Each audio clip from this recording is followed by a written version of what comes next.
I'd like to welcome you to Denver, Colorado, and you are looking at a new bird in the hangar, the Lockheed L1011. This is the American Airlines livery, and going to do a little different stream here today.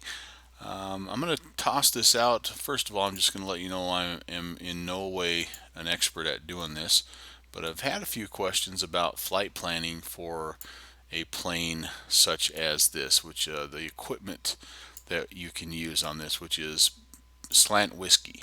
So you have this was a very modern aircraft in its time, but you're not able to fly anything that's RNAV related.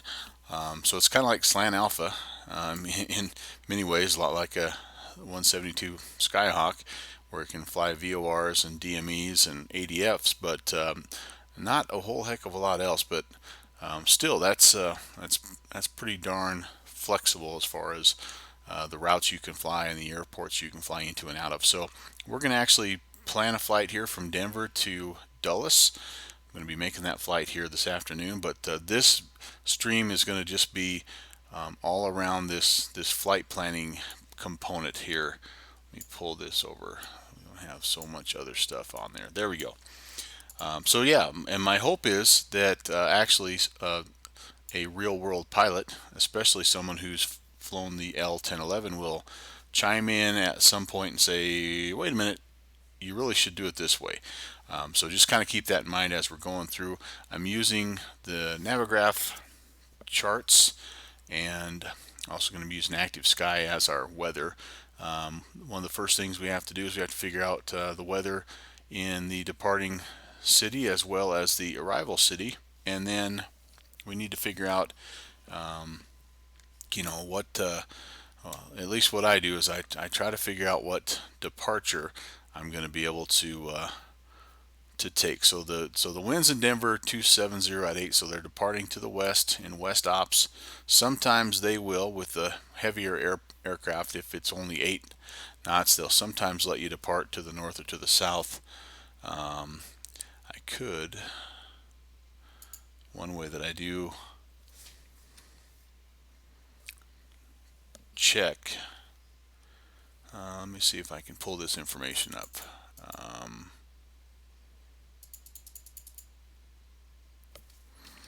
Sometimes you can check on FlightAware and it will give you a real world. Um, I know there's other tools out there as well, but okay, browse by airport.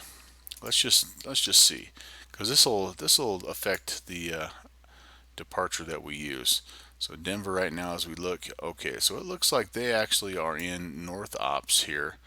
I am guessing though, if you were departing towards the west coast, that they would use, runway 26 and shoot you out that way. But it looks to us, looks to me like we'll be using these. I think that's 3-5 left or right. So anyway, that'll come into play here in just a second.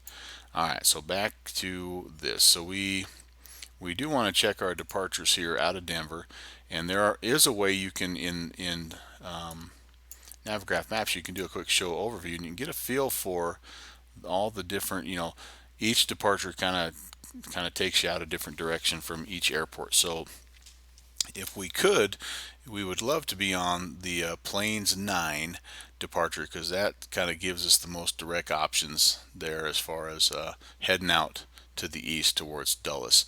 So let's just take a look. We'll overlay the Plains 9 departure, and we don't need to show that overview anymore. And if we are departing, even if we're departing off of one of these one of these runways to the north, I think we could still um, make this work. So to me, it looks like this one here that heads to McCook is the one that kind of gives us the most direct route. But there is a possibility that you could get the one up here to Akron, and then up to Hayes, Kansas, or excuse me, McCook Hayes Center in McCook, Nebraska. Kansas is down here. So that's kind of where I start, and then again, what I'm going to be doing, and I won't pull this over all the time, but I'm going to put down. I'm actually going to go with the McCook here to start out with, and then of course it all depends, and the ATC does a good job of helping you out too. But I am seeing here, this is the Plains 9 departure, so it's plane 9.den. It's Denver is what you're using as that first waypoint, and then we're going to be heading up here to McCook. So that's, I just kind of have a note up here, and I just start to type my route in, because then I'm going to copy and paste that into about 3 different other tools that will hopefully help me as I build my flight plan. And one of the places I'm going to actually put that in is right here. We're going to just do in the type route, we're going to paste Plains 9, Denver transition, then to McCook. We'll push save, and that will, it doesn't exactly follow this line out, but we will follow this line out. It gets us up here to McCook, and then we can figure out where we want to go along the way. Now, again, I'm trying to keep in mind here that I have to fly from VOR to VOR. So I can't just shoot straight across, and I'm on the high en route map layer. So I'm going to have, not only am I going to have intersections that I can find, like St. Joseph and Shenandoah and things like that, but there's also going to be some of these that I can't do, like KK 51 Echo. These are all RNAV waypoints, and so I have to be strategic in the if I can, I want to try to fly these highways here, these air routes, if possible. And so anyway, that's something to keep in mind, because we do have a little bit of distance to cover here. So that's part of what I'm thinking of. And the other thing I'm thinking of with this plane is with the INS, you have to be strategic about your number of waypoints, because you only get 9 that you get to enter in, and the last one needs to be the arrival airport. So that's the other thing I guess to keep in mind, that I keep in mind. Now, the other part, the next part I do is I actually go to the arrival airport, and I'm going to figure out which arrival makes sense for me, again, based on a little bit of the weather situation. So I'm seeing, 0207 into Washington. I'm just going to double check. I'm going to pull the, let's see if I can pull that airport into FlightAware, Kilo India Alpha Delta, and let's just see here. This is live, based on flight radar, the ops that they're in, and so it looks to me like I just saw one plane going in there. It looks like they're flying, or they're landing north, which makes sense. The wind is generally out of the northeast, so we'll keep that in mind as we're making our plans here. So again, I can show the overview. I can kind of get a feel for which arrivals are coming from the west, and which will give us that opportunity to land north. And it looks to me like I've got a couple choices actually. I've got the Gibbs 3 and the Docks 3 that kind of come in here from the west, and it looks like they wrap around and probably give you the option to either vector in and land to the south, or be vectored and come up from the south, landing north, which is what they're doing right now. I have to make sure, as I'm looking at these, again, I didn't really talk about this in the departure, but anything that says RNAV next to it, I am not able to fly. So like the Docks 3, it's just Docks 3. Where's Gibbs? Gibbs 3. So Gibbs is an RNAV. I'm not able to do that. So even though that's one that comes from the west, I need to choose the Docks 3, because it has waypoints that I can follow. It has vortex that I can tune. All right, so what I'm looking at here is this is generally where I'm coming from. So as you can see, I'm going to have a little bit of a choice to make, because there's a path that comes in kind of from the north, and then there's a path that comes in kind of from the south, and I'm going to need to, let me get rid of my overview here. And so, yeah, it looks to me like it's, if I could get myself down here to Charleston, that's probably my best option. And so let's just put that in. I'm going to put the docs 3. So this tells me that this is the transition into the docks arrival. And again, I'm just kind of going over to my notepad, and I'm going to put that in there.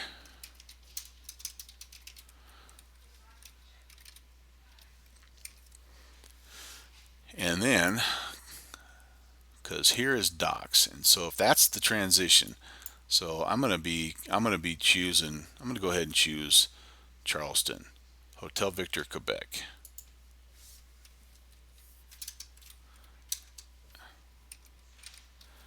And I'm going to add that now, that part to my route, and that, so I basically have the beginning and the end in and then I'm going to try to connect the middle. Oh, all right. So it didn't. Why didn't it give me? Why didn't it give me? So it gave me Charleston and then docks 3. All right. Oh, there we go. I don't know why I didn't have that in there, but now we've got it where we need it. Okay, so if you're kind of following me here, I'm sort of building from both ends, and then I'm trying to figure out what I'm going to do here in the middle. And that's where it can sometimes get a little tricky, but it's nice if you can find an airway that mostly connects you with where you're wanting to go. So right now, as I'm looking at this, I am seeing I really need something from McCook that runs generally a little to the southeast. It would be nice if I could get down here on the Juliet 24, but it doesn't look like I really have a way to get down there via an airway. And so, I might have to actually, we might have to come back and look at our departure again and just see. But how about if I work the other way? Is there a way here? Yeah, that Juliet 24 sure looks like it would be, or maybe the Juliet 78 could potentially be a good way to go. Well, let's see here. That is Louisville. I can add that to the route, and I want it to be right before Charleston. So that plugs that guy in nicely. And then if I just continue my way back up here, I've got St. Louis, and I want that to be just after Louisville. Whoops, I think I did that wrong. It has to be before Louisville. Yep, that messed that up. Sorry. Let me go in here. St. Louis needs to be before, and it puts the direct in there for you after you hit enter. Did I get that? Did it go? Then Kansas City, we'll put that in before St. Louis. And you can see how we're just kind of working our way backwards. So we do have a little bit of an area here that really doesn't follow an airway, and you don't have to follow an airway. It's just I think the air traffic guys try to get you on those airways as best they can, and so I'm always trying to. Our other option really is if we work our way from Denver out, I do see maybe a potential way that we could do this. We could come up the Juliet 130 to Pawnee City, then we could go a little bit north to, what is that? That's Lamoni, and then Lamoni we could work our way down Kirksville. So we could do that. That's a little bit more of an out of the way deal, but it actually keeps us on an airway the whole time. So let's take that out. Let's do this. We're going to take out St. Louis, Kansas City, and I can't remember what IIU was. Take that out. Let's do this. Let's just see what it looks like here. We're we're not bound to anything at this point. Um, I'm trying to remember, what did I say? I want to go to Pawnee City. Yep. Okay. So let's add that, and let's add that after McCook. So we're going to stay up a little further north here, and then we're going to come up to Lamoni. We're going to add that after Pawnee City, and then we're going to start making our way down here to Kirksville. That comes after Lamoni, and then down to St. Louis.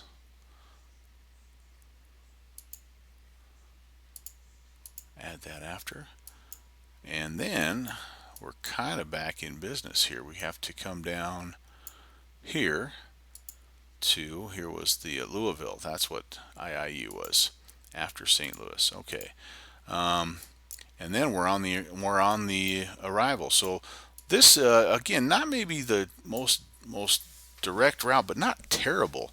And the things that it does do is it works for our departure and arrival. It keeps us on the airways the whole way. And for me, and this is just kind of a personal thing, if I'm cleared to this route, it gives me things to do during the route instead of just like having like 2 hours where I'm flying due east.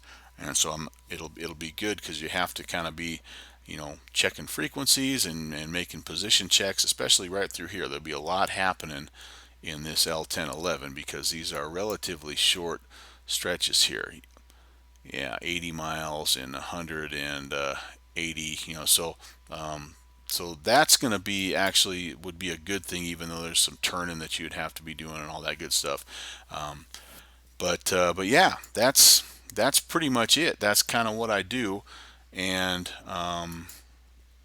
this is what it looks like with everything. And they, again, Active Sky will put in all the direct.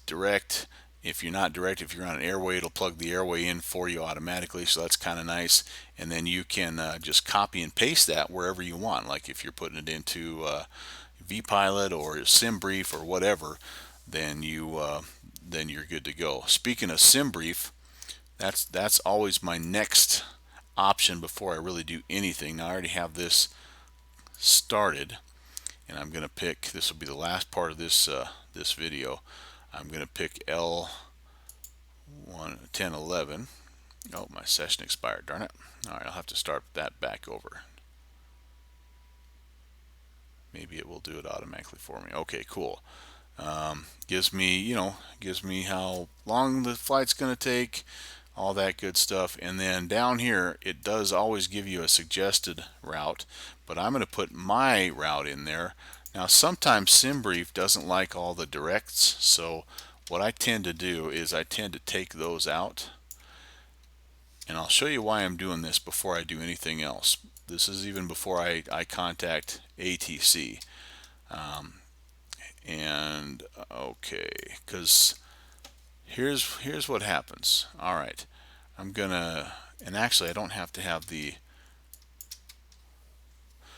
two airports in there as well. I'm going to analyze this, and I want to make sure that it's valid for the current AIRAC cycle, and it'll catch things like if you have a waypoint out of order, or if you have an approach or a departure that's not up to date or valid for the direction of flight. It'll actually catch that stuff, which is really nice. And so that is the last step that I always take, and then my next step will actually be to contact ATC, and then they're the next ones that that has a look at it, and they may have a better idea. Now, I do know that my AIRAC is outdated, yeah, but it's just barely outdated, so I'm feeling pretty good that this is going to be an acceptable route. But I guess we will see. And actually, when we come back, if you happen to tune in, you will see the departure from Denver as we head out to our destination in Dulles. So again, hope that's helpful. I hope that somebody like my friend Al South can pop in who has more knowledge than me and say, no, no, no, that's not how you do it. This is how you really do it. Because again, I would like to know, really truly, I'd like to know.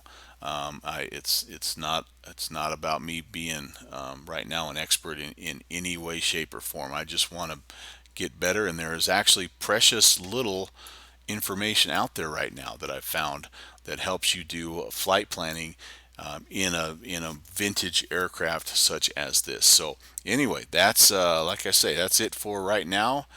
If you're interested in watching the stream, watching the flight, I'll be back here in just a little bit. We'll get things rocking and rolling on the channel.